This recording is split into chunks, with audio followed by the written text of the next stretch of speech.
The Wild West has been tamed.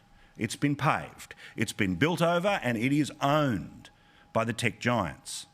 And the tech giants are the spoilt kids of many of those that are in establishment media. The people who have always been of the left. But these people operate in an even more ruthless fashion than those who are in legacy media, in establishment media. And they all thought that they must do their bit to correct the great mistake of Western history, the election of Donald Trump. Now, the establishment media concluded, in part because they were having endless open discussions on social media, about what led to the mistake of Donald Trump, an outsider, a vulgarian, being able to disrupt the system. Ironically, just like the social media companies were able to do to other established industries. Apparently, politics is the one thing you are not allowed to disrupt. So many people concluded that some of the things that led to the Trump presidency were, in part, but not totally, have a look at this, that they gave Trump too much airtime. They ran too many of his speeches, and that meant too many people could see what he was saying, and too many people, in their view, fell for his message.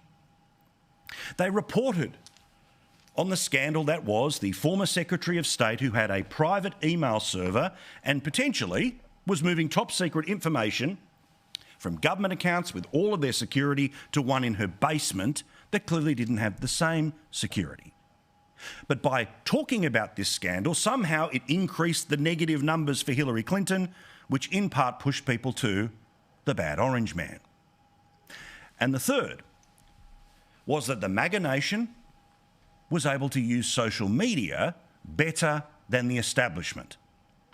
They were able to set up independent news, independent podcasts, provocative and entertaining things like YouTube videos, and this in part became part of the information mix that led to the best part of 60-something million people voting for Donald Trump and Hillary Clinton not becoming the rightful heir to the throne.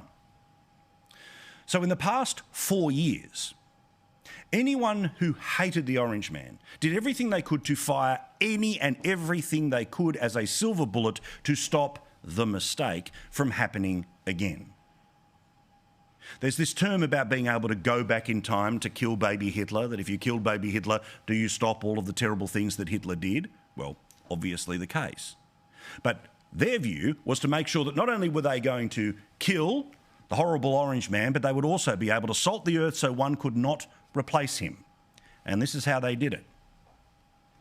They decided to stop covering the president, to literally cut him off mid-speech, or pretend his speeches weren't happening, or to pretend that every achievement was non-existent and every scandal was absolutely to the front of the queue. And to avoid the alternative to Donald Trump having any sort of negative baggage coming with him, they literally did not talk about any scandals. Remember when Twitter banned any conversation and any serious reporting about Hunter Biden, the son of Joe Biden? Well, today, the Department of Justice is formally investigating, guess who? Hunter Biden. But for many people who had been reading the establishment media, they're kind of shocked. They think this is some sort of revenge move coming from Donald Trump. This has been something that has been being investigated for months. But it wasn't talked about during the election because it might affect the consequences of the election. And put that list up again, because the third is that the social media companies decided to limit Trump and limit his supporters. Anything he said came with a warning on it that was tougher than anything that came out of Chinese propagandists. Anyone who was a popular figure, who was like a punk-esque figure of the conservative movement, well, they were banned, deplatformed, depersoned, never to be heard from again. Think about this. If you were banning authors or columnists, that's what was happening on Twitter. Now, I don't defend every one of their words. I can't. But the principle of people being able to, in a country where it is written in their founding document, freedom of speech, means freedom of speech. But this private company has decided which speech is truly free and which speech must be shut up. Every rumour about Donald Trump, every scandal about Republicans, to the top of the list, every potential truth or accusation from a real human being about Biden, gone.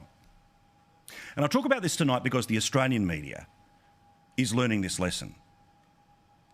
That rather than going to the whole messy business of covering both sides, you just don't cover one side. You pretend that it's only nutters who are talking about one half of the coin. And in America right now, there is rage from Republicans, yes, loyal to Donald Trump, but still at least asking the questions about the people who now own all the farms in the valley.